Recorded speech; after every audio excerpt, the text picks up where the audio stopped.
Baik, Assalamualaikum warahmatullahi wabarakatuh. Selamat malam, apa kabar Ibu Emirda? Alhamdulillah baik, Pak Doni. Alhamdulillah. Sesaat lagi kita menunggu Bapak Ibu ya.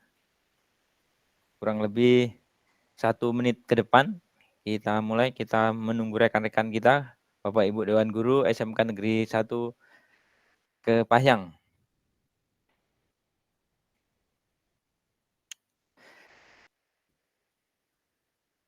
Baik, nampaknya kawan-kawan kita ini sebagian mungkin nanti menyusul. Kita mulai saja Ibu pemateri ya. Ya Pak, silahkan. Baik, bismillahirrahmanirrahim. Assalamualaikum warahmatullahi wabarakatuh. Puji syukur alhamdulillah kita panjatkan kehadirat Allah SWT.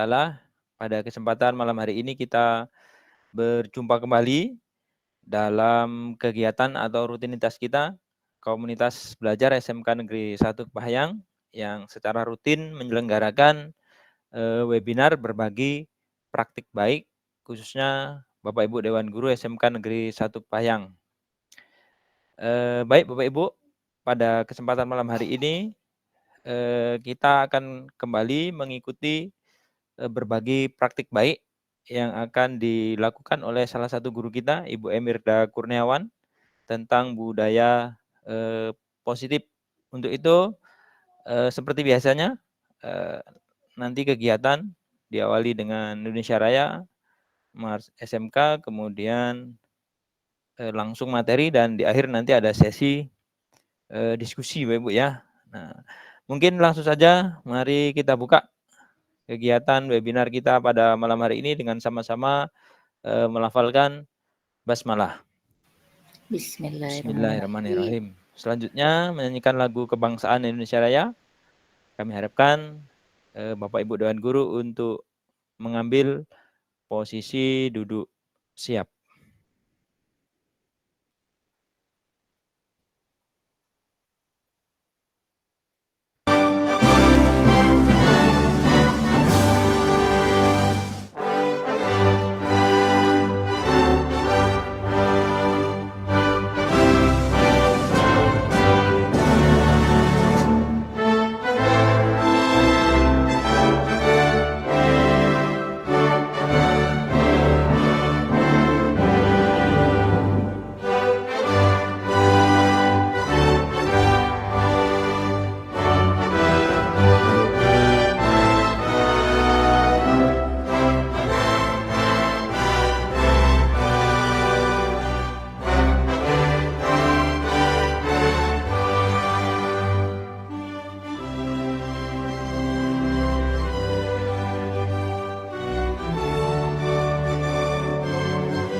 Selanjutnya kita ikuti Mars SMK.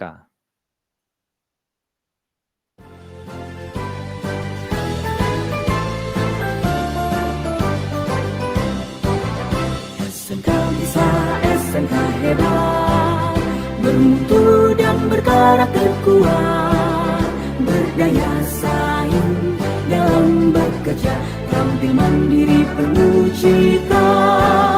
Jadilah kita generasi bangsa, provinsi yang unggul merata, berwawasan tinggi, berbudi mulia.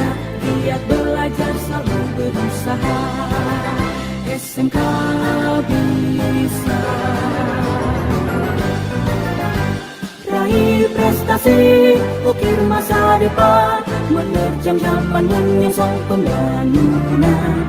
Siap, sedia, dan selalu bangga dari SMK untuk Indonesia.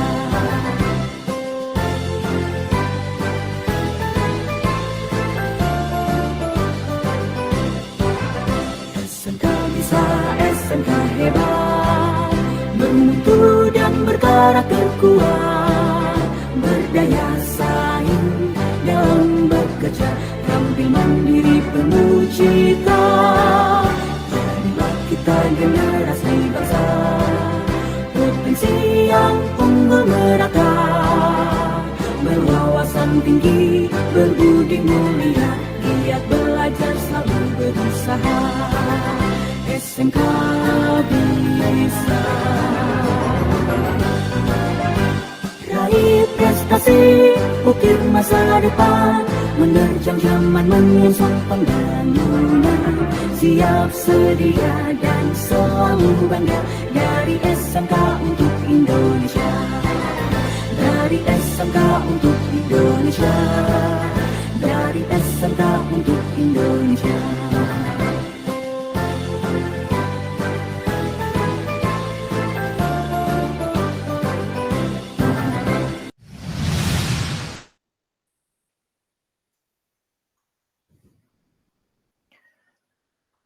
Baik, Bapak Ibu dan hadirin sekalian, untuk keberkahan kegiatan ini, mari sejenak kita bersama-sama berdoa memohon kepada Allah SWT, semoga kegiatan kita ini berjalan dengan lancar dan diridhoi oleh Allah SWT. Berdoa mulai.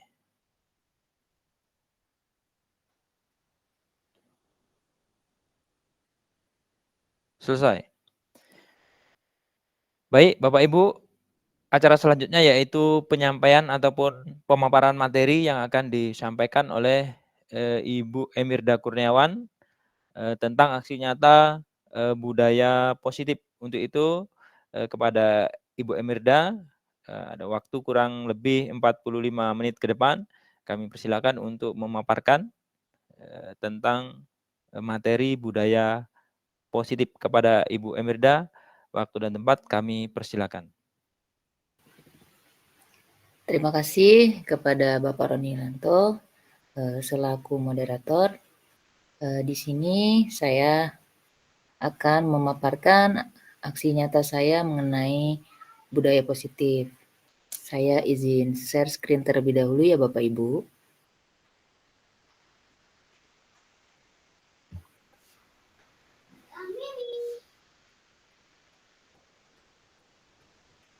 Bagaimana Bapak Roni, terlihat Bapak Ibu? Ya, terlihat Bu. Oke, langsung saya mulai ya. Ya, Assalamualaikum warahmatullahi wabarakatuh. Waalaikumsalam warahmatullahi wabarakatuh. Ya, bagaimana kabarnya Bapak Ibu? Masih semangat? Masih. Alhamdulillah, semangat. Iya, walaupun cuacanya Semangat, Bu Mida, semangat. hujan ya. Oh iya, Ibu Dici. Walaupun hujan, ingin harus tetap semangat ya, seperti semangat di pagi hari. Ya, Ibu dan Bapak, hari ini saya akan berbagi praktik baik mengenai budaya positif.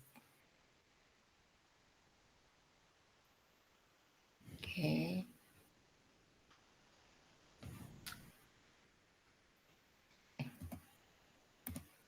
Oke, saya mulai dari latar belakang mengapa saya ingin berbagi kepada Bapak Ibu semua.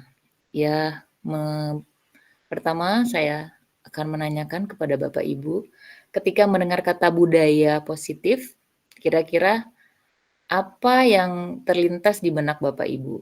Boleh langsung berpendapat, boleh juga Bapak Ibu tulis di chat. Ya.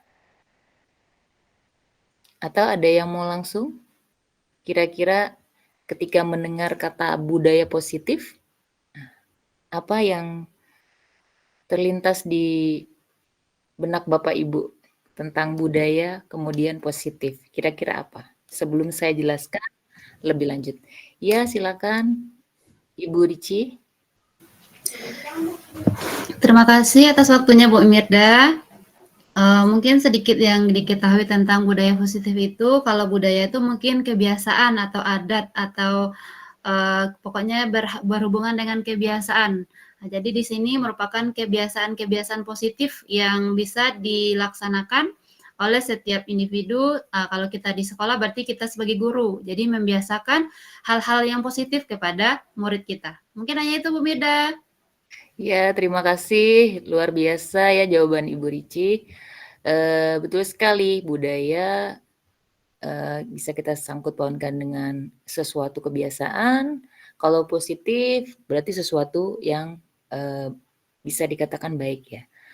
Ya, mengapa saya ingin berbagi kepada Bapak Ibu mengenai budaya positif, terutama kita sebagai seorang guru. Ya, karena arus globalisasi dan perkembangan teknologi tentu saja memberikan dampak positif dan dampak negatif. Nah, saya ingin bertanya lagi nih kepada Bapak Ibu, dampak positif dan dampak negatif terkait arus globalisasi dan perkembangan teknologi, kira-kira ada yang tahu, Bapak Ibu? Bisa juga tulis di kolom chat, kira-kira apa sih dampak positif dan juga dampak negatif dari perkembangan teknologi yang bisa kita rasakan pada saat ini. Oh iya, silakan, Bapak Roni. Baik, terima kasih Bu Mirda atas waktunya. Mungkin kalau menurut saya yang pertama dampak positif dari adanya perkembangan teknologi sangat banyak sekali dampaknya Bu ya. Salah satunya kegiatan yang kita laksanakan pada malam hari ini dengan adanya teknologi kita tidak terbatas ruang dan waktu, bisa melaksanakan kegiatan pelatihan, belajar, kemudian pertemuan-pertemuan atau meeting seperti yang kita laksanakan pada malam hari ini. Jadi dengan pesatnya teknologi kita bisa dengan mudah melakukan kegiatan yang biasanya tidak bisa kita laksanakan. Itu yang pertama. Kemudian yang kedua, informasi-informasi sangat banyak sekali, tergantung kita sebagai guru bagaimana mencari informasi. Kalau dulu kita ingin mendapatkan ilmu itu harus mengikuti berbagai pelatihan yang tentunya memerlukan biaya. Nah, untuk sekarang dengan adanya teknologi ini kita cukup buka HP ataupun laptop, yang penting terkoneksi ke internet, kita bisa mendapatkan informasi-informasi atau ilmu-ilmu yang bermanfaat melalui internet. Nah, selain itu dampak negatifnya tentunya apabila kita tidak bisa menyaring mana informasi-informasi yang baik gitu ya, tentunya dampaknya akan negatif bagi kita, khususnya bagi anak-anak didik kita. Kalau filter itu kurang gitu ya, pengetahuan tentang teknologi itu kurang, akhirnya informasi-informasi negatif atau yang sering kita kenal dengan hoak gitu ya. Nah, itu akan masuk ke ke anak-anak didik kita. Nah, tentunya yang paling berbahaya kalau menurut saya adalah adanya game gitu ya. Game ini salah satu yang istilahnya dampak negatif. Mungkin itu menurut saya, Bu Firda. Terima kasih. Ya, bagus sekali, sangat jawabannya sangat bagus ya, terima kasih Pak Roni.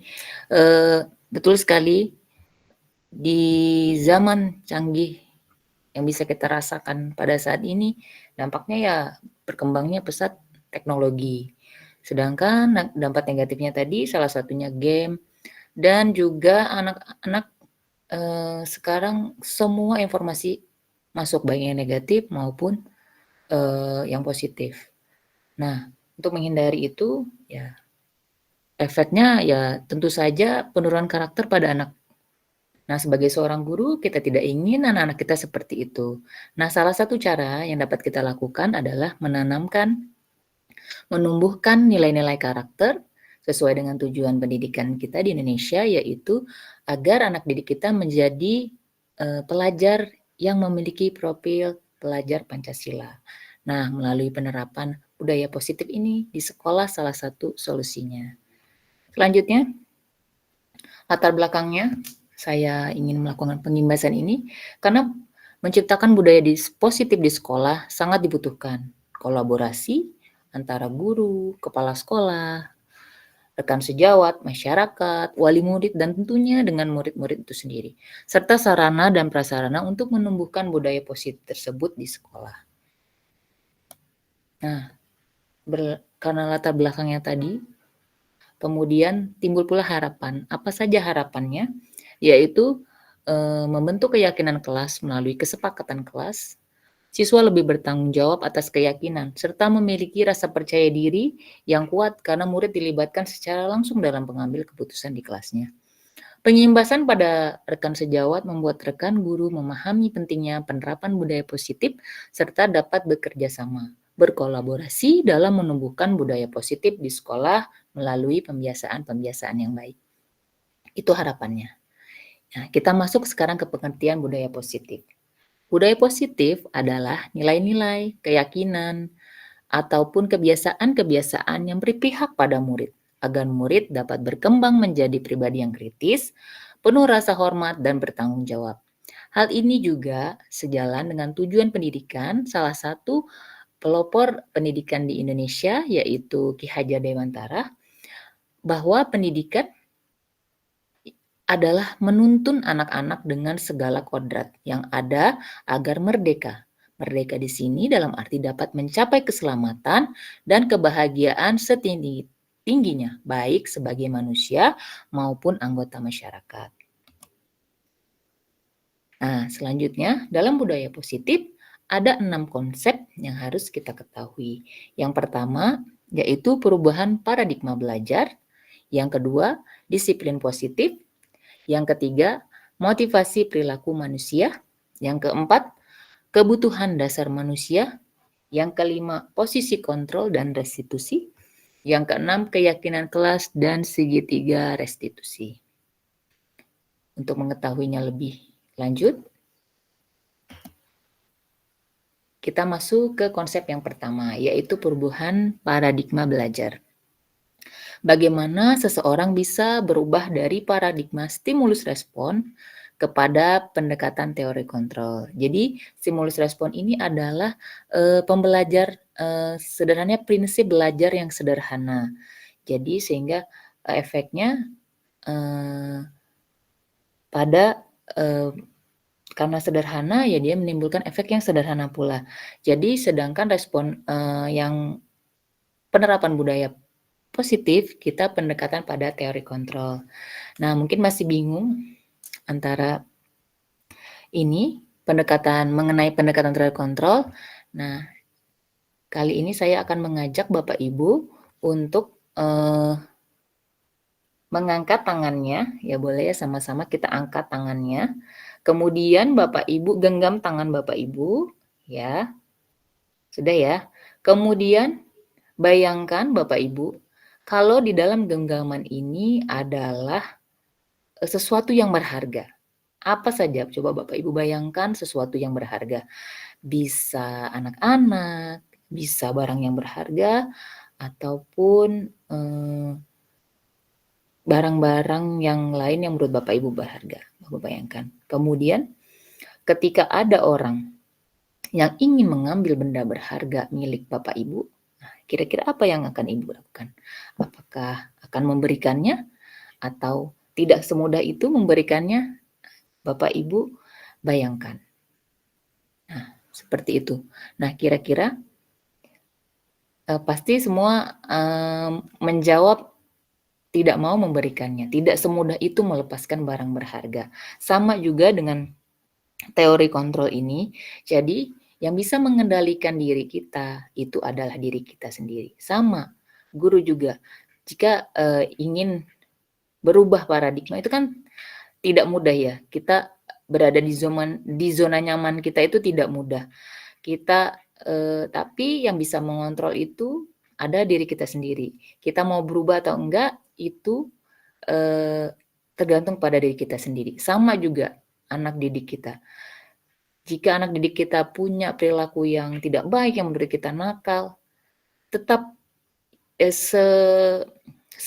seusaha apapun kita berusaha pada anak itu tetap saja yang mengendalikan diri, yang merubah diri dia sendiri itu adalah anak didik atau murid kita sendiri itu. Itu maksudnya pendekatan teori kontrol.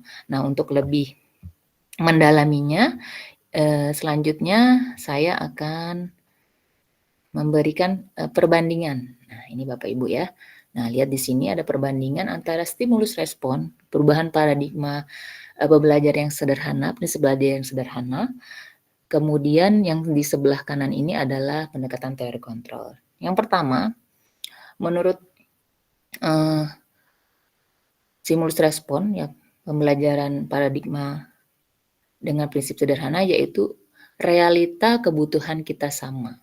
Kita meyakini kalau dulu kalau anak harus belajar tentang A, ya semua harus dapat A. Tapi di teori kontrol ini realitanya kebutuhan setiap anak berbeda. Ya. Karena mereka ternyata punya bakat yang berbeda, punya keunikan yang berbeda. Kemudian yang kedua, semua orang melihat hal yang sama. Zaman dulu kalau kita berpendapat kalau anak yang juara itu dia pasti hebat gitu. Kita sama berpikiran seperti itu. Tapi ketika di teori kontrol, setiap orang memiliki gambaran yang berbeda ternyata. Makanya sekarang tidak ada lagi sistem rankingan karena anak-anak itu istimewa, semuanya punya keunikannya masing-masing. Kalaupun sekarang masih ada penghargaan sertifikat, itu bentuknya apresiasi karena mereka sudah melakukan yang terbaik. Selanjutnya, yang ketiga yaitu kita mencoba mengubah agar orang berpandangan sama dengan kita. Ya, ketika zaman dulu kita mengajar harus ini, harus ini, harus ini. Tapi di teori kontrol kita berusaha memahami orang lain tentang dunianya. Jadi mereka punya dunia sendiri. Kita harus memahami, oh mereka punya dunia ini, seperti ini. Kemudian perilaku buruk dilihat sebagai suatu kesalahan. Jadi kalau anak yang selalu melakukan pelanggaran, kita selalu sebut anak nakal. Ternyata di teori kontrol, semua perilaku itu memiliki tujuan. Kenapa anak itu bisa melakukan hal itu? Selanjutnya, orang lain bisa mengontrol saya. Nah, seperti contoh saya tadi, genggaman sesuatu yang berharga tadi, kalau di stimulus respon orang lain bisa mengontrol saya. Guru bisa mengontrol murid. Tapi di teori kontrol hanya Anda yang bisa mengontrol diri Anda. Selanjutnya saya bisa mengontrol orang, sama ya kebalikannya. Anda tidak bisa mengontrol orang lain. Kemudian pemaksaan ada pada bujukan yang gagal kalau di stimulus respon. Sedangkan di teori kontrol kolaborasi dan konsensus menciptakan pilihan-pilihan baru. Kemudian di stimulus respon, model berpikirnya menang atau kalah. Makanya kadang anak suka Bu, kalau kalah nanti gimana? Bu, kalau gagal gimana? Tapi di teori kontrol kita selalu optimis, selalu berusaha untuk anak berpikir model menang, menang, dan menang. Gitu. Itu ya Bapak Ibu, silahkan dipahami lebih dalam mengenai perubahan paradigma yang belajar. Itu untuk konsep budaya positif yang pertama. Kita lanjut ke konsep yang kedua, yaitu mengenai disiplin positif.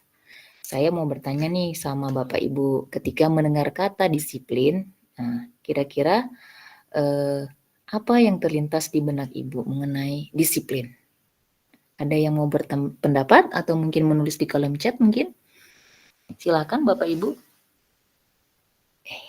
Mengenai disiplin, begitu kenal disiplin, seperti apa sih gambaran Bapak Ibu? Silahkan, mungkin ada yang ingin berpendapat mengenai disiplin.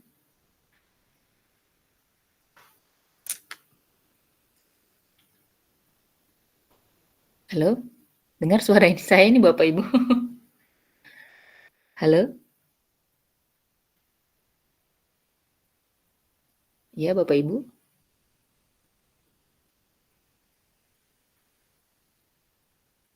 Oke, di sini saya lihat di kolom chat ada Ibu Deni bilang aturan. Oh, Ibu Gusti bilang, oh iya, ya aturan ya. Oke, terima kasih Bu Deni. Jadi di sini Bisa kita lihat ya. Disiplin adalah dimaknai ya, kebiasaan kita memaknai disiplin sebagai suatu yang dilakukan seseorang pada orang lain dengan tujuan untuk mendapatkan suatu kepatuhan. Kita cenderung menghubungkan kata disiplin ini dengan ketidaknyamanan. Jadi begitu kata disiplin, anak rasanya takut atau bagaimana, seperti itu ya Bapak Ibu ya. Kemudian sebagai pendidik, tujuan kita yaitu menciptakan anak yang memiliki disiplin diri sehingga mereka bisa berperilaku dengan mengacu pada nilai-nilai kebajikan universal dan memiliki motivasi intrinsik bukan ekstrinsik. Nah, nanti motivasi ini akan kita perdalam di slide selanjutnya. Tapi yang mau diterapkan di disiplin positif ini adalah disiplin diri yang mengacu pada nilai-nilai kebajikan. Tentu saja kalau nilai-nilai kebajikan yang ada di pendidikan kita banyak sekali ya. Salah satunya nilai-nilai yang ada pada profil pelajar Pancasila. Ada beriman dan bertakwa, berakhlak mulia, kemudian kebinekaan global, gotong royong mandiri, kreatif, dan bernalar kritis. Masih banyak lagi ya nilai-nilai yang lain. Selanjutnya, disiplin positif merupakan salah satu cara penerapan disiplin untuk menumbuhkan kesadaran. Motivasi intrinsik ini maksudnya adalah motivasi yang ada dalam diri ya, serta memberdayakan murid-murid melakukan sesuatu tanpa adanya ancaman, sogokan ataupun hukuman. Jadi anak melakukan sesuatu bukan karena dia takut pada hukuman, takut karena seseorang, karena dia ingin melakukannya karena kesadaran dirinya. Itu yang mau kita terapkan pada anak kita di budaya positif ini. Ini adalah konsep mengenai disiplin positif. Oke, kita lanjut.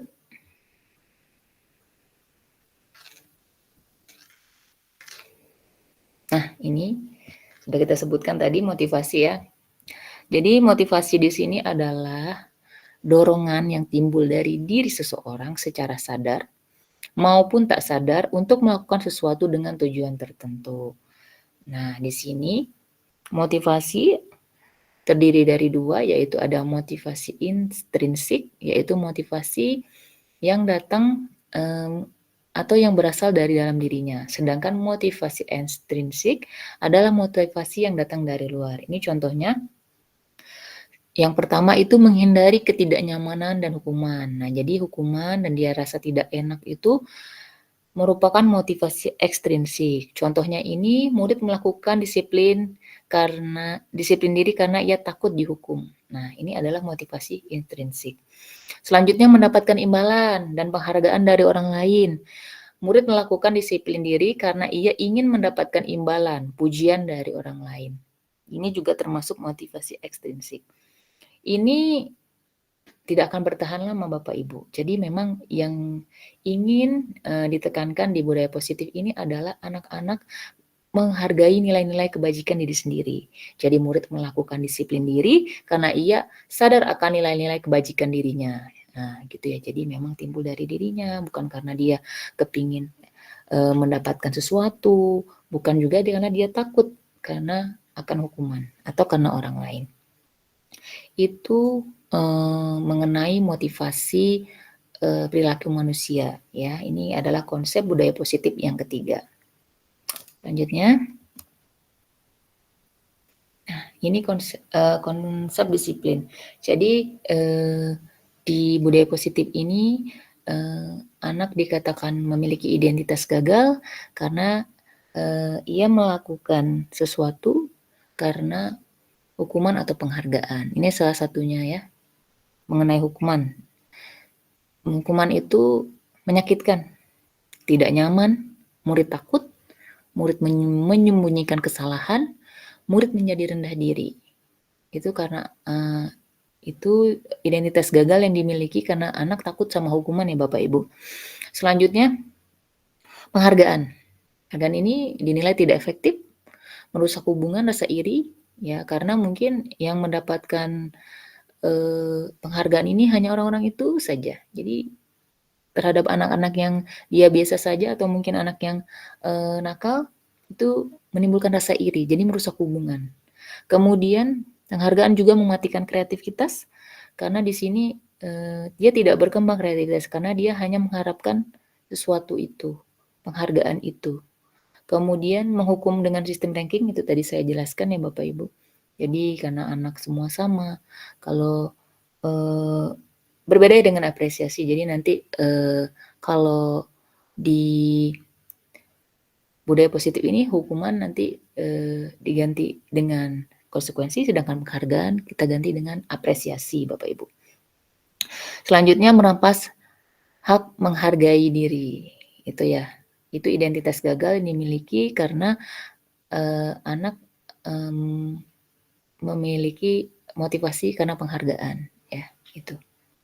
Selanjutnya, nah ini konsep disiplin dengan identitas sukses. Jadi di budaya positif ini yang disarankan, yaitu konsekuensi yang pertama, penguatan jangka pendek, kemudian perlu monitoring berkelanjutan, stimulus respon, kemudian menghilangkan waktu untuk merenung kesalahannya.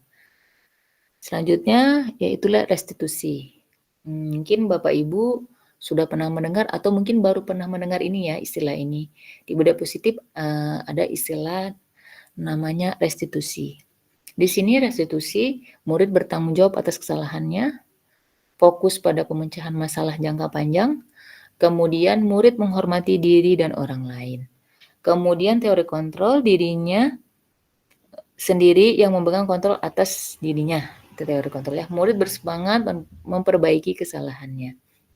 Nah, jadi Bapak Ibu, di budaya positif ini kita mengusahakan jangan menggunakan hukuman. Jadi, nah ini bedanya misalnya hukuman gini ya Bapak Ibu ya. Contohnya jika anak terlambat ya Bapak Ibu. Nah, jika anak terlambat, kemudian ada, ini contoh ya, seorang guru menghukum dengan dia berlari ke lapangan. Kalau menurut Bapak Ibu itu hukuman atau konsekuensi? Kira-kira nyambung nggak Bapak Ibu antara pelanggaran dia dengan hukuman yang diberikan? Kalau menurut Bapak Ibu itu apa? Boleh ditulis di kolom chat atau juga boleh komentar ya Bapak Ibu. Jika anak dia terlambat, kemudian guru menyuruh anak tersebut untuk berlari keliling lapangan.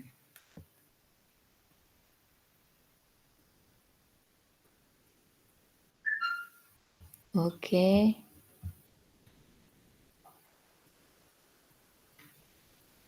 Ya, gimana ini Bapak Ibu? Boleh ditulis di kolom. Oh ya, ada Ibu Leli Hertati. Oh ya, jadi pertanyaannya gini Bu Leli. Jadi ketika anak, ya dia dihukum. Oh sorry, dia terlambat tadi ya. Dia terlambat. Kemudian guru menyuruh anak tersebut lari keliling lapangan. Menurut Ibu Leli itu konsekuensi atau hukuman? Itu pertanyaannya.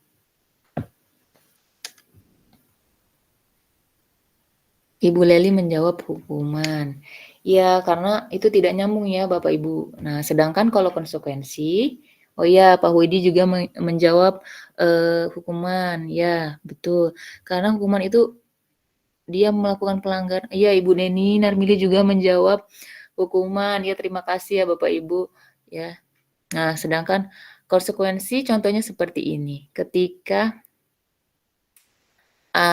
salah satu kawannya menumpahkan, oh ya Ibu Cynthia juga bilang hukuman, terima kasih Ibu Cynthia.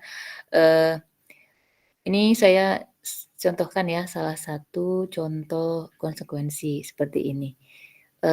Ketika salah satu temannya menumpahkan buku kawannya. Nah, kemudian kawannya itu mengganti. Nah,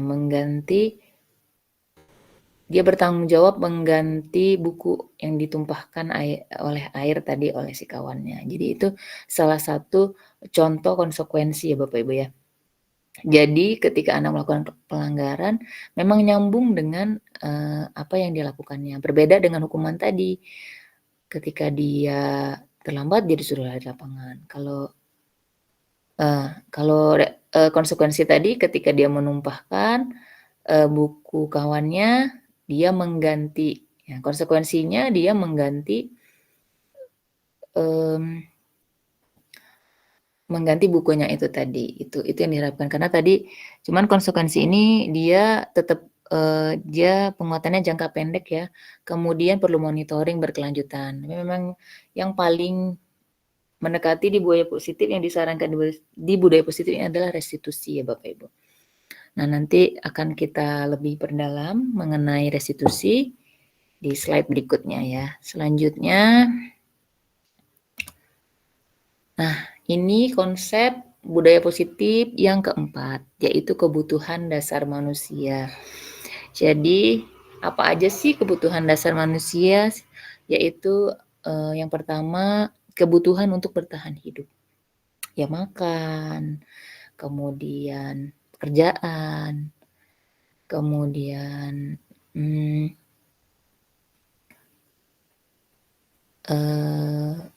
kebutuhan apalagi tadi ya, untuk makan, untuk minum, kemudian untuk bekerja, seperti ya contohnya ya.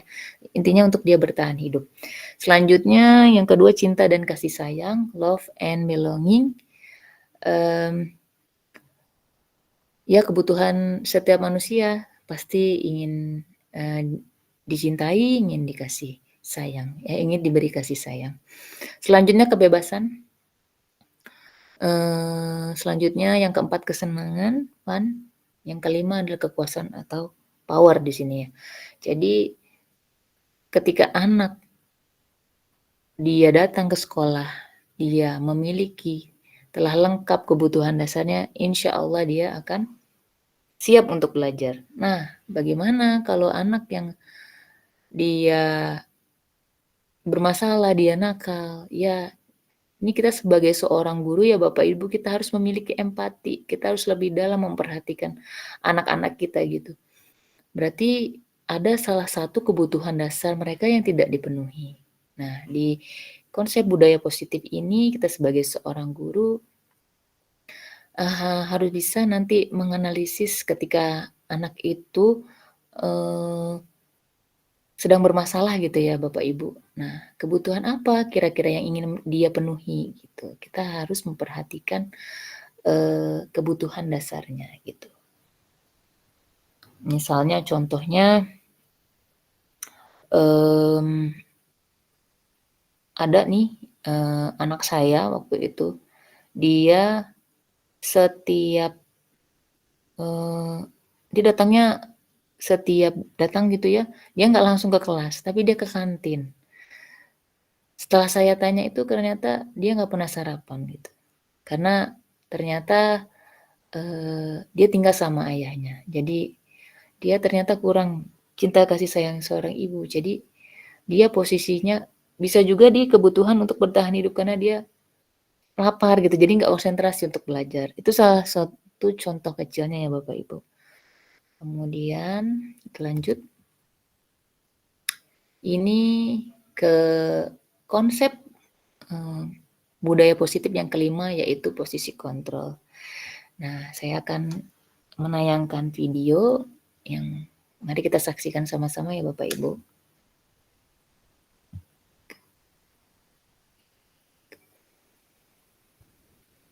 Saya kembali ke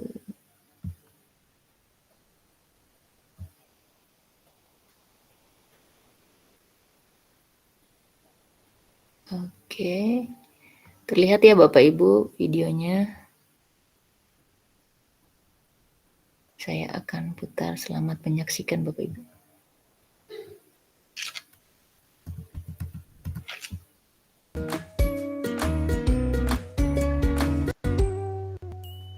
Salam bahagia Ibu dan Bapak guru hebat. Dalam penerapan disiplin positif restitusi, salah satu program yang dikembangkan adalah 5 posisi kontrol. 5 posisi kontrol dalam restitusi adalah proses perjalanan seorang pendidik agar dapat mengenali dirinya. Pada video kali ini, kita akan membahas tentang 5 posisi kontrol yang dikembangkan oleh Diane Goossen dan contoh penerapannya.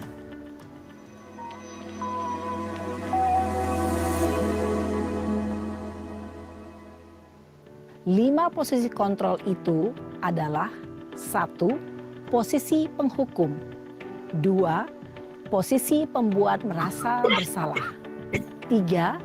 Posisi teman, 4. Posisi pemantau atau monitor, dan 5. Posisi manajer. Untuk lebih memahami kelima posisi tersebut, mari kita saksikan kasus Naren yang terlambat hadir 20 menit di sekolah dan melihat bagaimana kelima posisi kontrol dalam menghadapi masalah tersebut.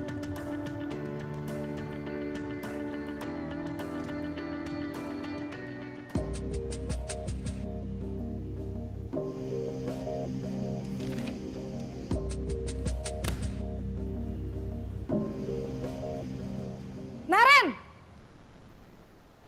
Sini kamu! Selamat pagi, Bu. Selalu terlambat. Kamu deh, pasti terlambat. Maaf, Bu. Saya... Apa? Apa coba? Alasan kamu apa lagi? Kapan sih kamu tidak terlambat? Malas sekali ya kamu jadi anak. Saya... Dasar pemalas. Gak kapok-kapok sih kamu. Sudah berapa kali terlambat? Sana, kamu keliling lapangan basket 2 kali. Kenapa saya harus keliling lapangan basket, Bu? Kenapa? Kamu mau lawan ibu? Berani-beraninya jawab. Sudah terlambat, masih berani jawab pula. Sekarang, keliling lapangan basket 5 kali sekalian. Biar kapok. Cepat. Pergi sana ke lapangan basket. Posisi penghukum biasanya berbicara dengan nada tinggi, menghardik, menunjuk-nunjuk, menyakiti, dan menyindir. Hukuman bisa berupa fisik maupun psikis. Ibu dan bapak guru hebat, dampak yang terjadi pada murid ketika guru berada pada posisi penghukum adalah murid cenderung akan memberontak, bahkan menyimpan dendam.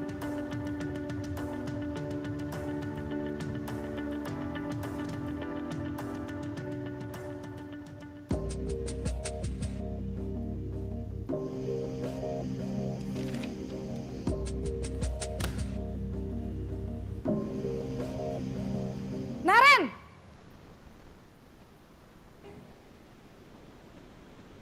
Selamat pagi, Bu. Naren. Kamu kenapa terlambat lagi, nak? Ya Tuhan, Naren. Kamu senang ya bikin ibu susah ya? Kalau kamu terlambat lagi, nanti ibu yang ditegur bapak kepala sekolah, nak. Disangka ibu tidak bisa membina kamu. Duh, gimana ini?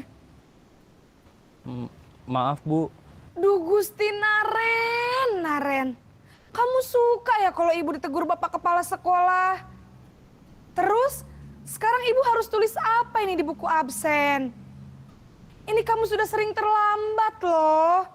Ibu harus apa coba? Maaf, Bu. Maaf sekali. Ya sudah, lain kali jangan bikin ibu susah lagi ya nak ya. Ibu tidak akan kuat lagi kalau kamu begini terus. Bisa jantungan kalau ibu ditegur bapak kepala sekolah. Sana cepat ke kelas. Maaf ya, Bu. Maaf sekali. Posisi pembuat rasa bersalah berbicara dengan nada tenang, cenderung lembut. Namun kata-kata yang diutarakan membuat murid merasa menjadi orang yang gagal. Memandang buruk dirinya sendiri, merasa tidak berharga, dan tidak sanggup membahagiakan orang lain. Ketika guru mengambil posisi pembuat rasa bersalah, murid akan menganggap dirinya yang bersalah dan ia akan menyimpan emosi negatif tersebut di dalam dirinya.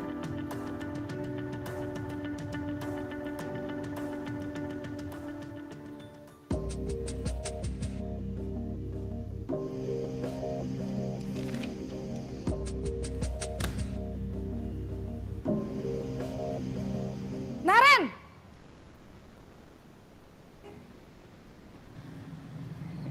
Selamat pagi, Bu. Wah, sudah jam berapa ini nak? Terlambat lagi ya sayang. Iya, Bu. Habis Ibu saya lupa bangunkan saya, Bu. Kamu malah menyalahkan ibu kamu. Kamu bukannya anak yang larinya paling kenceng. Kok terlambat sih? Iya, Bu. Saya memang terlambat bangun tadi. Jadi, biarpun saya lari kencang, tetap gak kekejar, Bu. Ya sudah sana. Nanti lain kali larinya lebih kenceng lagi ya. Biar gak terlambat lagi. Bikin seneng ibu. Demi ibu. Bisa kan? Bisa lah, Bu. Ya sudah sana masuk kelas. Ibu beresin urusan absen kamu.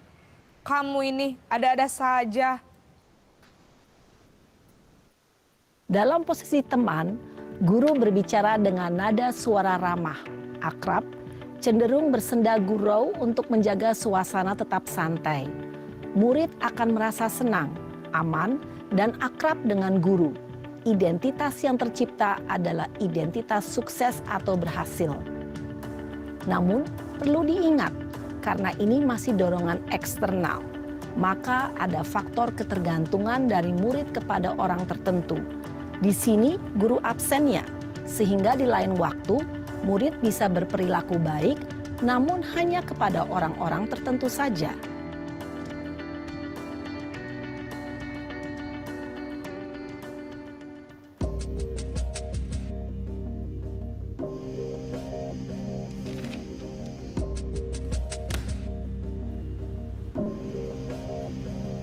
Naren!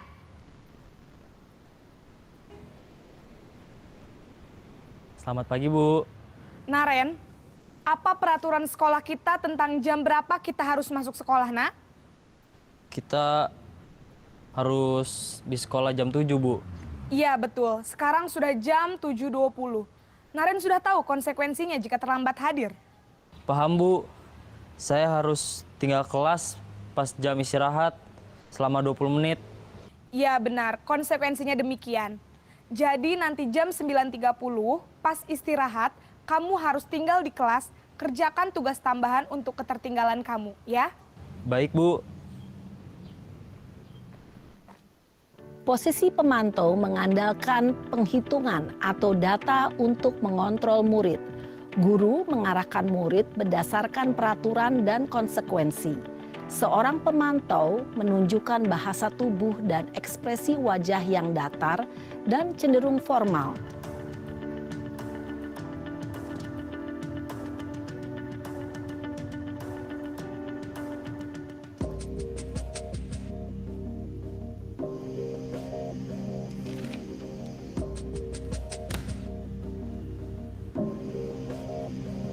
Naren!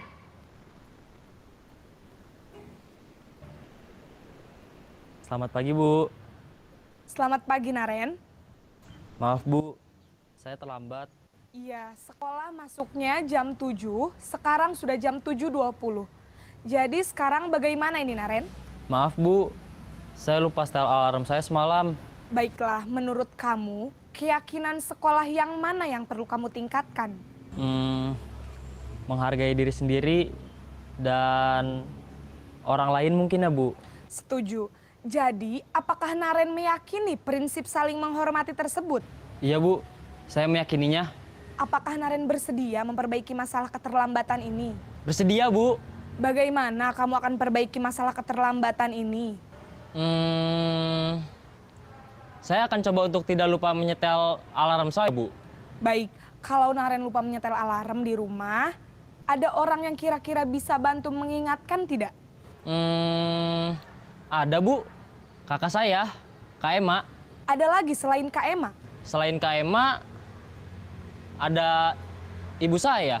Baik, jadi yang mengingatkan Naren adalah Kak Ema dan ibu kamu ya? Kira-kira akan mulai setel alarm kapan nih, Naren? Setelah pulang sekolah, akan segera saya lakukan. Baik, jadi Naren akan setel alarm untuk bangun besok pagi dan akan diingatkan oleh kakak dan ibunda Naren ya. Ada lagi yang mungkin perlu dilakukan, Naren? Agar tidak terlambat bangun lagi. Tidak ada, Bu. Baik, Naren. Terima kasih untuk kerjasama kamu. Sekarang kamu perlu kembali ke kelas untuk belajar. Baik, Bu. Terima kasih. Posisi manajer adalah posisi kontrol yang disarankan untuk membimbing murid memiliki sikap disiplin yang positif, yaitu murid yang mandiri, bertanggung jawab, dan dapat memecahkan masalah.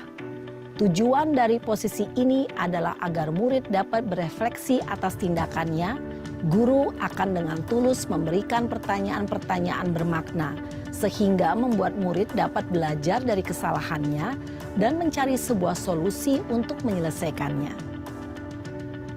Ibu dan Bapak guru hebat, setelah mengamati adegan kelima posisi kontrol tadi, kira-kira posisi mana yang paling ideal? Posisi mana yang dapat menunjang motivasi intrinsik murid? Ya, tentu posisi manajer. Posisi ini memang posisi ideal yang ingin dituju setiap pendidik. Pada posisi inilah, guru dapat menerapkan disiplin positif yang berpihak pada murid, yang memerdekakan murid. Perjalanan seorang pendidik tentunya tidak mudah untuk sampai pada posisi seorang manajer. Namun, tujuan kita pasti, yaitu menciptakan murid-murid yang mandiri, merdeka, dan bertanggung jawab. Semoga penggambaran 5 posisi kontrol yang telah diperlihatkan ini dapat menjadi ajang refleksi bagi kita semua, agar dapat terus mengasah dan menerapkan disiplin positif yang memerdekakan murid. Mari terus berlatih dan bersemangat. Selamat menerapkan. Salam dan bahagia, Ibu dan Bapak guru hebat.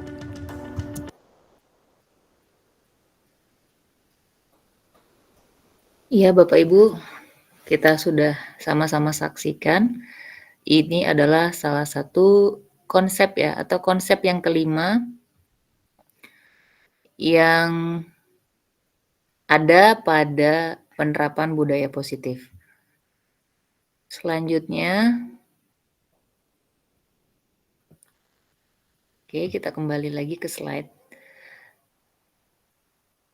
Kita kembali lagi ke slide ya Bapak Ibu. Jadi, setelah kita menonton video tadi, kita sama-sama sebagai seorang guru ya, kita merefleksikan diri kita. Sudah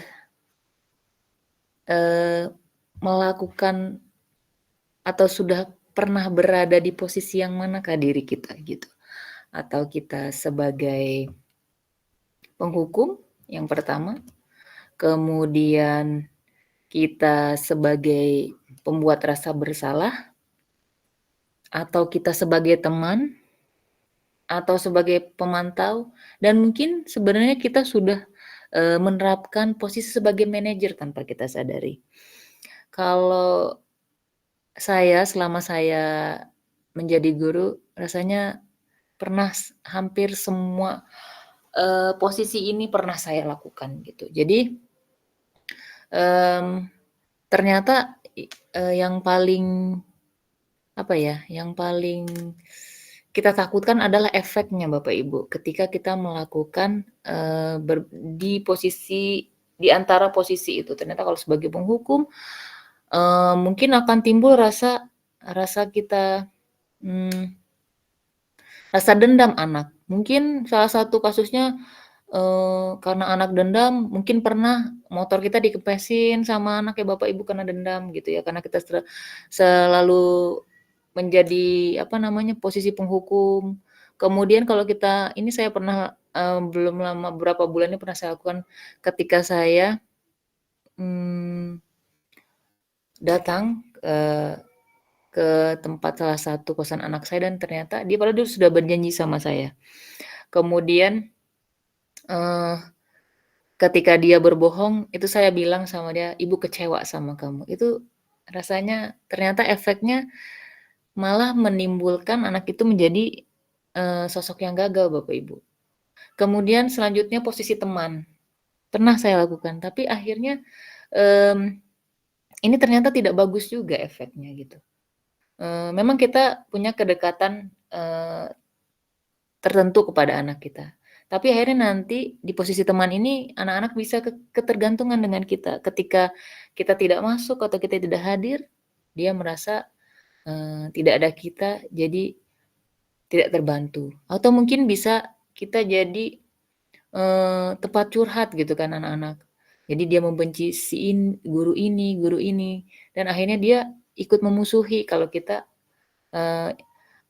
cerita tentang kebencian mungkin salah satu guru, dan itu tidak baik. Selanjutnya yang mendekati posisi yang disarankan yaitu pemantau. Cuman pemantau ini juga tadi terlihat posisinya mukanya datar, dan anak-anak juga kita juga sebagai guru jadi kurang memiliki empati kalau di pemantau ini rasanya. Dan memang yang paling tepat di sini adalah manajer ya. Manajer di sini anak berusaha memikirkan sendiri solusinya. Jadi dia memang bertanggung jawab atas solusi, dan kita juga memberikan memahami anak memiliki nilai apa yang telah dia langgar gitu, seperti itu Bapak Ibu ya. Ini ada beberapa kalimat-kalimatnya ya. Itu tadi saya rasa sudah jelas di video tadi ya Bapak Ibu. Selanjutnya ini juga tadi saya lihat ada chat dari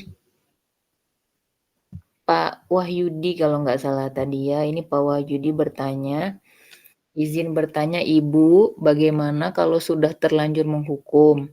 Tentunya anak akan dendam dengan kita. Menurut Ibu, bagaimana cara agar anak tersebut tidak dendam lagi ke kita karena sebelumnya kita melakukan hukuman? Ibu terima kasih Bu, itu kata Pak Wahyudi. Ya, Pak Wahyudi ini nanti akan di konsep yang ke-6, yaitu keyakinan kelas dan restitusi. Ini akan menjawab pertanyaan Bapak Wahyudi. Ini akan saya lanjutkan sedikit lagi ya Bapak Ibu.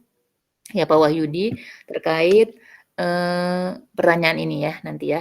Oke, ini Maaf, Oh iya? Bu Birda, waktunya 10 menit lagi Bu ya. Oh gitu. Ya. Oh ya, sedikit lagi. Ini juga sedikit lagi Pak Roni. Ya, ini terakhir konsep yang ke-6, yaitu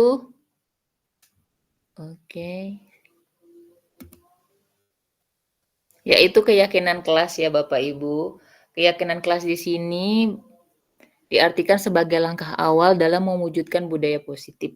Murid akan diajak untuk membuat kesepakatan kelas. Kemudian kesepakatan kelas bersumber dari nilai-nilai positif yang dimiliki siswa, harapan yang diinginkan siswa, dan harapan guru pada siswa. Kesepakatan kelas disusun bersama antara siswa dan guru secara demokratis. Kesepakatan kelas berupa kalimat positif, lugas, mudah dipahami, dan bisa ditinjau dan dikembangkan. Jadi keyakinan kelas ini berawal dari peraturan yang ada di sekolah ya Bapak Ibu. Nah, kemudian kita bentuk bersama menjadi kesepakatan kelas. Nah, bedanya di keyakinan kelas dengan peraturan itu, keyakinan kelas di sini ada nilainya ya Bapak Ibu. Salah satunya gini, biasanya kan peraturan tidak boleh datang terlambat. Nah, di keyakinan kelas ini contohnya datang tepat waktu, dengan niat dan semangat belajar. Jadi mereka kita buat ini bersama-sama berdasarkan peraturan dan disepakati bersama. Itu contohnya keyakinan kelas ya Bapak Ibu. Nah, ini menjawab pertanyaan dari Pak Wahyudi tadi ya. Di sini kita menerapkan namanya segitiga restitusi untuk anak yang bermasalah ya Bapak Ibu. Ini ada tahapannya, ada 3, yaitu menstabilkan identitas. Jadi bagian dasar dari segitiga restitusi bertujuan untuk mengubah identitas anak dari orang yang gagal karena melakukan kesalahan menjadi orang yang sukses. Jadi di sini kita ketika anak melakukan kesalahan, kita tidak menjudge anak itu salah, tapi kita bilang wajar Nak kalau kita melakukan kesalahan. Nah di situ bentuk kita menyamakan posisi seperti dia gitu, wajar kalau kita melakukan salah. Jadi kita tidak menyalahkan anak itu berbuat salah. Tapi kemudian kita lanjutkan ke tahapan yang kedua, yaitu validasi tindakan yang salah. Setiap tindakan yang kita lakukan dengan tujuan yaitu memenuhi kebutuhan dasar.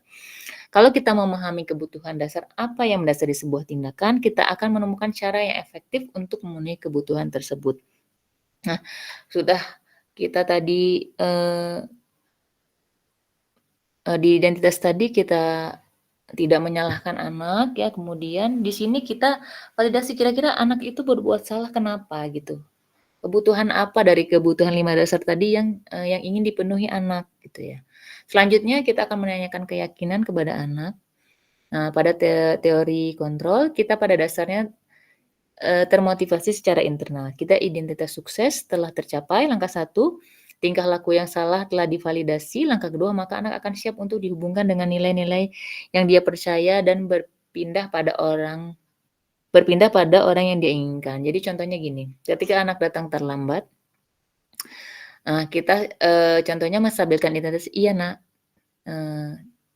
setiap orang itu wajar melakukan kesalahan. Nah, validasi tindakan yang salah, kita cari tahu, kita lebih gali, kenapa anak itu datangnya terlambat. Oh dia karena contohnya misalnya karena tidak ada yang mau kena seperti Naren tadi ya, gitu, seperti Naren tadi. Ternyata kebutuhan dasar yang ingin dipenuhi Naren yaitu kira-kira datang terlambat itu kedisiplinan ya, karena tidak ada yang membangunkannya atau tadi dia anak itu lupa memberikan alarm. Jadi nilainya, jadi kita tahu ya kesalahan dia apa tadi. Nah, kemudian kita menanyakan keyakinan. Oh, Naren tadi keyakinan tadi dia tidak menghargai. Nah, kemudian di sana setelah menanyakan keyakinan kelas, kita menanyakan solusi. Bukan kita yang menghadirkan solusi, tapi si anak yang menghadirkan solusinya. Itu di tahapan diskusi. Nah, terkait pertanyaan Pak ini tadi mengenai bagaimana anak yang sudah terlanjur dendam gitu ya Bapak ya, Pak Wahidi ya. Jadi kalau menurut saya ya mulailah kita berempati kepada anak itu, kita jangan kita melakukan pendekatan. Kenapa anak itu bisa melakukan seperti itu? Itu ada di penerapan budaya positif yaitu melakukan segitiga restitusi tadi Pak, mulai dari validasi menstabilkan identitas, validasi tindakan yang salah, dan menanyakan keyakinan. Jadi sebagai seorang guru tadi Pak, kita harus berempati kepada anaknya. Untuk video restitusi nanti bisa saya sharekan linknya ya, segitiga restitusi, bagaimana penerapannya. Kemudian ini ada salah satu contoh budaya positif di sekolah yang baru mau mulai saya terapkan. Jadi Bapak Ibu di sini saya juga berbagi ini bukan karena saya menggurui ya Bapak Ibu. Jadi ingin sifatnya berbagi, kita bisa menerapkan budaya positif di sekolah. Jadi anak-anak bisa timbul motivasi intrinsiknya tadi ya Bapak Ibu, bukan motivasi ekstrinsik. Setelah kita sudah dekati, masa sih anak itu tidak terbuka hatinya gitu kan dengan kita berempati tadi ya Bapak Ibu. Kemudian kita menerapkan segitiga restitusi itu ya, selanjutnya terus melakukan pembiasaan. Jadi kalau misalnya ada pertanyaan, Bu, udah menerapkan budaya positif tapi masih anaknya belum berubah gimana? Kita terus, Bapak Ibu, kita terus berusaha, kita melakukan pembiasaan. Kalaupun anaknya berubah, dia sangat nakal sekali, itu Bapak Ibu boleh kita doakan anak kita sebut namanya supaya dia berubah. Karena kan apapun sesuai teori kontrol tadi kita sudah berusaha, kita sudah melakukan pembiasaan baik, kita sudah berdoa, itu tetap kembali lagi ke anaknya, karena teori kontrol tadi baik buruknya yang bisa merubah itu adalah anak itu sendiri, karena tugas kita adalah menuntunnya sesuai dengan filosofi Ki Hajar Dewantara itu sendiri. Ini ya, ini budaya positif. Nanti Bapak Ibu bisa lihat di link YouTube-nya untuk penerapan segitiga restitusi ya. Selanjutnya untuk penerapan budaya positif, silakan Bapak Ibu lihat di link ini yang ada di drive nanti saya share aja ya di grup ya Bapak Ibu. Itu mungkin yang bisa saya share. Saya harapkan walaupun ini mungkin baru sama Bapak Ibu atau mungkin sudah pernah, sesuai harapan saya tadi, semoga kita bisa membuat keyakinan kelas kepada semua, bukan cuman keyakinan di kelas aja ya, bukan cuma wali kelas aja, semua guru ya Bapak Ibu ya, bisa menerapkan keyakinan kelas. Kita sama-sama melakukan budaya positif bersama, karena kita satu sekolah, satu lingkungan, kita nggak mungkin bisa kerja sendiri. Jadi kita bersama-sama, bersama semua warga, sekolah, baik kepala sekolah, rekan sejawat, dan juga, orang tua ya, orang tua gitu. Karena kan di sekolah kan mereka cuman berapa jam ya Bapak Ibu ya, cuman hanya beberapa jam, selebihnya kita hubungkan dengan orang tua, gitu. Yang mungkin itu saja Bapak Ibu yang bisa saya sampaikan. Terima kasih respon, tanggapan, pertanyaan, masukan, ini, kita lakukan untuk bersama demi kemajuan anak didik kita khususnya di SMK Negeri 1 Kepayang. Terima kasih. Wassalamualaikum warahmatullahi wabarakatuh. Saya kembalikan kepada moderator Bapak Roni Yulianto. Terima kasih luar biasa Ibu Emirda Kurniawan sudah menyampaikan pemaparan materinya. Tentunya ini sangat bermanfaat sekali bagi guru-guru SMK Negeri 1 Kepayang ke depannya untuk SMK Negeri 1 Kepayang naik level gitu Bu ya. Baik Bapak Ibu sekalian, selanjutnya sesi tanya jawab kami persilakan bagi Bapak Ibu kalau ada yang ingin dikonfirmasi, ditanyakan pada kesempatan malam hari ini, kami persilakan bisa melalui chat, bisa juga raise hand. Kami persilahkan Bapak Ibu kalau ada yang ingin ditanyakan. Oke. Mungkin ada di kolom chat Ibu Emirda. Yang pertama dari Ibu Ratih Indasari. Bagaimana tipsnya Bu untuk selalu konsisten di posisi manajer? Boleh nggak sekali-kali di posisi penghukum? Terima kasih. Oke, mungkin bisa langsung dijawab Ibu Emirda, kami persilakan. Oke, terima kasih kepada Ibu Ratih Indasari atas pertanyaannya. Betul, ini pertanyaannya tadi terkait bagaimana tipsnya untuk konsisten berada di posisi kontrol ya. Nah, itu tadi tipsnya sama ya saya, Ibu Ratih dan Bapak Ibu lainnya juga. Jadi juga saya baru mulai menerapkannya. Tentu saja ini salah satu pengimbasan berbagi praktik baik ini salah satu usahanya ya. Yang pertama itu kita menyamakan persepsi dulu, kita sama-sama niat tulus untuk memajukan SMK Negeri 1 Kepayang ya. Tipsnya itu kita tentu saja koordinasi dulu dengan kepala sekolah dan teman sejawat, karena berbagi ini salah satu koordinasinya. Kemudian ini dari yang awal sekali, dari yang kecil sekali, ya gitu kita membentuk keyakinan kelas. Itu tadi sudah saya jelaskan, mulai dari peraturan. Kalau saya tipsnya membuat keyakinan kelas itu, biasanya saya sama anak-anak itu kita list dulu. Ini pertanyaan apa yang memang sering pelanggaran-pelanggaran yang memang sering mereka lakukan gitu ya. Di list dulu, misalnya datang terlambat, makan di kantin, kemudian lupa melepas sepatu dan lain sebagainya, itu kita bikin bersama. Terus kita di dalam keyakinan itu kita kasih nilainya apa saja yang harus mereka yakini itu. Kemudian kalau posisi penghukum di budaya positif ini sangat tidak disarankan. Jadi solusinya kita beralih ke konsekuensi ya Ibu Ratih. Nah itulah tadi, jika dia misalnya mencoret-coret papan tulis atau apa, itu konsekuensinya dia harus menghapusnya. Itu bentuk tanggung jawab dia gitu.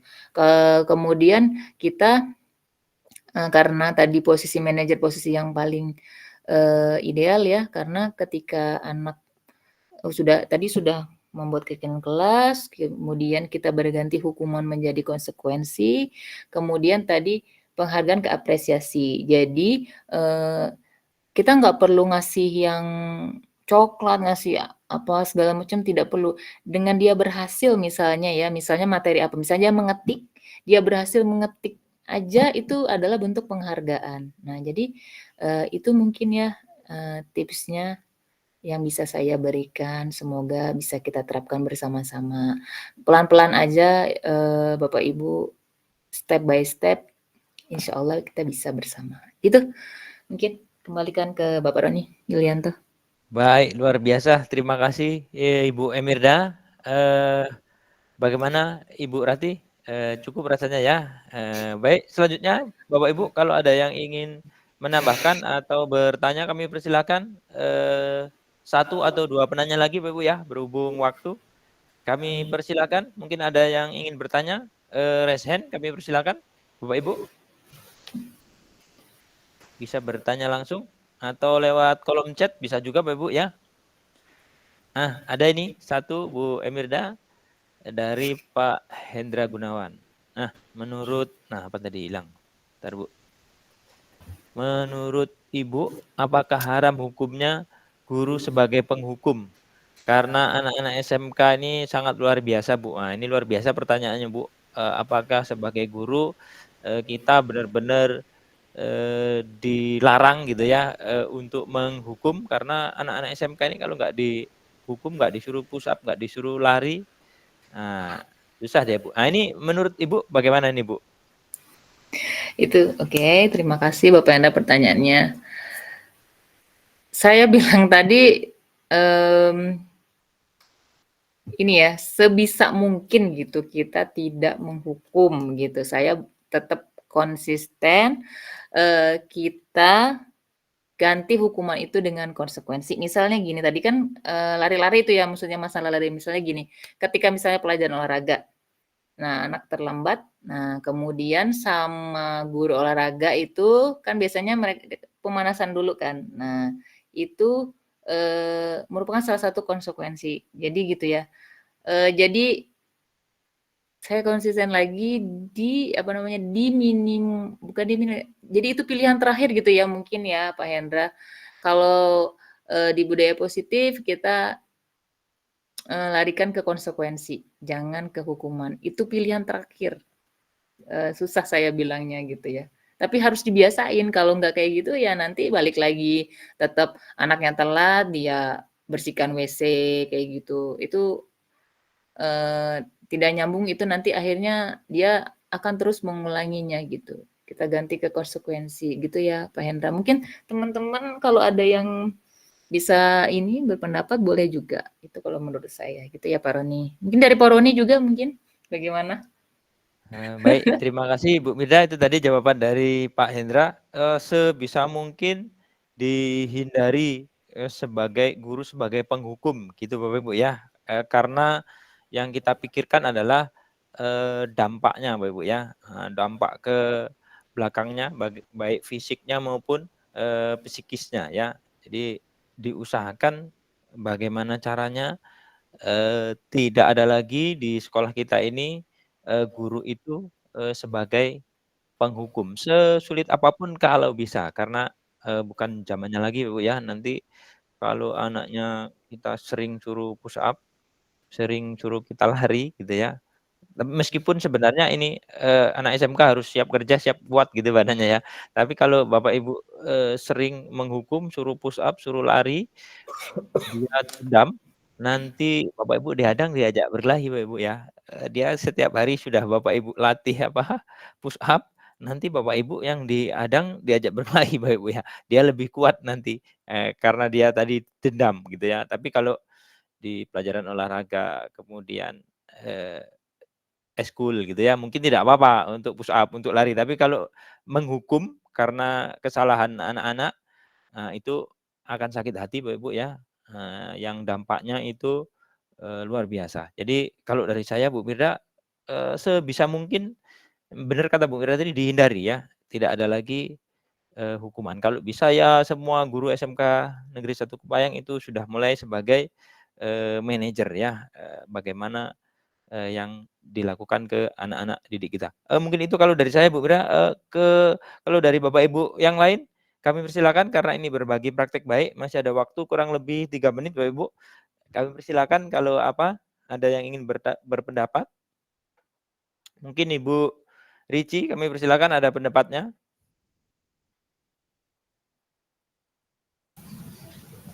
Baik Pak. Silakan Bu. Dari pemaparan Ibu Emida tadi mungkin sangat menginspirasi Pak.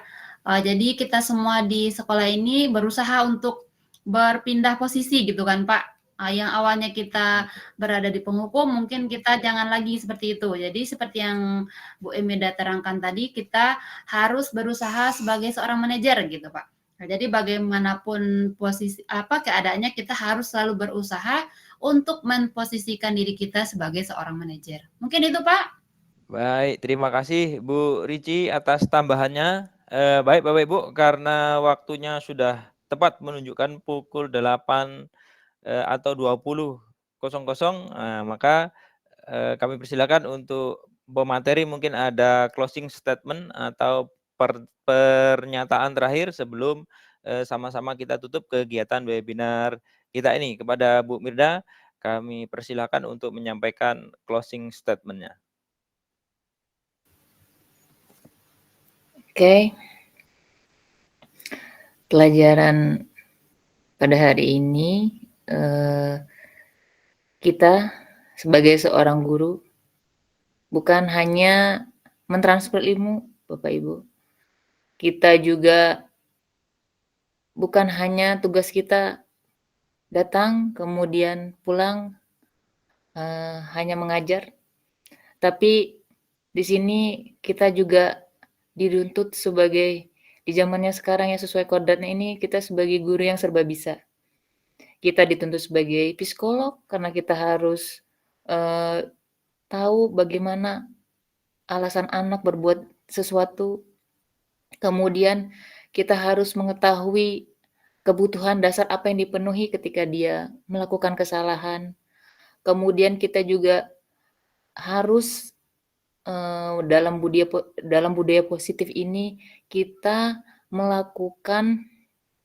berusaha melakukan kepada anak didik kita ketika ia melakukan kesalahan, ketika ia melakukan sesuatu bukan karena ia ingin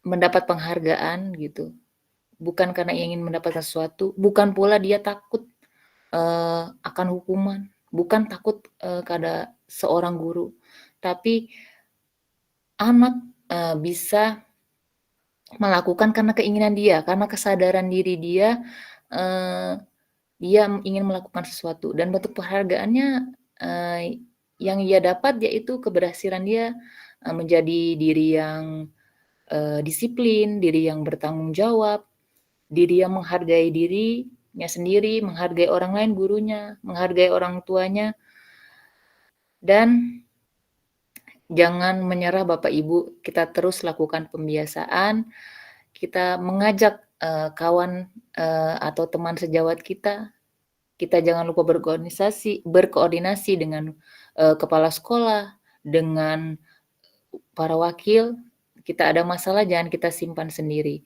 Kemudian kita tulus mendidik kita untuk anak didik kita terus semangat dan juga jangan lupa kita doakan untuk anak didik kita. Oh iya, pembiasaan budaya positif ini bukan cuma di sekolah ya Bapak Ibu, kita bisa terapkan di rumah kepada anak kita untuk menerapkan budaya positif ini. Mungkin itu saja Pak Roni. Baik, terima kasih. Luar biasa materi kita pada malam hari ini Bapak Ibu. Semoga yang kita pelajari malam hari ini bisa kita terapkan Bapak Ibu ya, dan ilmu-ilmu yang kita peroleh bisa bermanfaat di masa mendatang. Baik Bapak Ibu, sebelum ditutup ini lewat komunitas belajar kita pada malam hari ini, sekali lagi terima kasih Ibu Emirda yang sudah berbagi di komunitas kita pada malam hari ini. Sebelum Sama-sama. ditutup Bapak Ibu, akan saya informasikan bahwa sudah dibuka kegiatan pembatik Bapak Ibu ya, pembelajaran berbasis TIK. Jadi kami persilakan guru-guru SMK Negeri 1 Kepahyang. Kemarin sudah di-launching, dibuka kemarin hari Kamis ya, pembukaan pendaftaran pembatik. Kami persilahkan Bapak Ibu untuk mendaftar pembatik. Kalau nanti ada apa, ada kendala-kendala boleh ditanyakan ke komunitas kita. Nah, jadi informasi juga bagi Bapak Ibu yang sudah mengikuti pembatik tahun sebelumnya di level 1, 2, atau 3. Nah, tidak perlu lagi mengulang level Bapak Ibu ya. Jadi kalau kemarin Bapak Ibu tidak lulus di level 1, nah sekarang Bapak Ibu tinggal ikut di level 2. Begitu juga kalau Bapak Ibu sudah lulus di level 2, tidak perlu lagi mengulang di level 2, nanti tinggal mengikut di level 3 Bapak Ibu ya. Nah, untuk pendaftarannya Bapak Ibu silahkan dikunjungi di laman pembatik.kemdikbud.go.id Bapak Ibu ya. Nah, nanti setelah Bapak Ibu mengisi data akan ada konfirmasi ke email Bapak Ibu, tentunya wajib menggunakan akun Belajar ID Bapak Ibu ya. Menggunakan akun yang lain tidak bisa. Jadi untuk pembatik tahun ini wajib menggunakan akun Belajar ID. Setelah Bapak Ibu mendaftar nanti akan dapat notifikasi ya bahwa Bapak Ibu kemarin sudah sampai level mana atau baru gitu ya. Nah, nanti bisa Bapak Ibu ikuti kegiatannya yang luar biasa Bu ya, menambah keterampilan kita, media pembelajaran, kemudian teknologi pembelajaran di pembatik sangat luar biasa. Dan sertifikatnya Bapak Ibu sama luar biasa, bisa digunakan nanti ketika di PMM semester selanjutnya Bapak Ibu ya. Nah, jadi ini langsung dari BLPT, dari Pusdatin. Kami sarankan lewat komunitas ini Bapak Ibu mengikuti pembatik tahun ini. Ini untuk gurunya. Sekaligus kami informasikan juga kepada Bapak Ibu bagi peserta didiknya yang ingin mengikuti Ki Hajar STEM Bapak Ibu ya. Nah, jadi silahkan anak-anaknya diasah keterampilannya untuk mengikuti Ki Hajar STEM yang tentunya sangat bermanfaat untuk anak-anak didik kita. Baik skillnya, keterampilannya maupun nanti akan mendapatkan sertifikat yang bisa bermanfaat ketika dia ingin kuliah gitu Bapak Ibu ya. Ingin bekerja, sertifikatnya bisa dimanfaatkan. Sekali lagi kami menghimbau agar Bapak Ibu mengikuti kegiatan pembatik dan mengajak anak-anak didiknya untuk mengikuti Ki Hajar STEM. Baik Bapak Ibu, mungkin itu sedikit informasi lewat komunitas kita.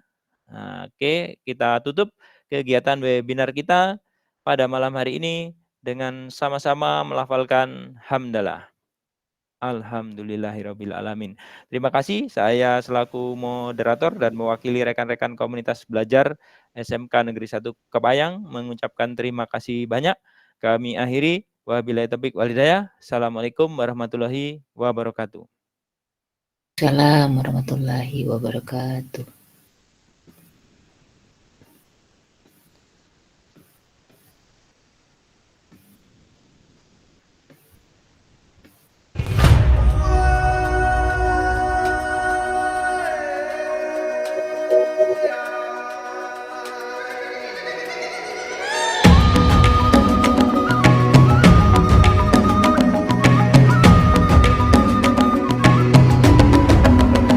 Bangun dan bukalah matamu, saatnya meraih mimpimu. Arahkan pandangan ke depan, Tuhan kan menuntunmu. Sadarilah masa berganti,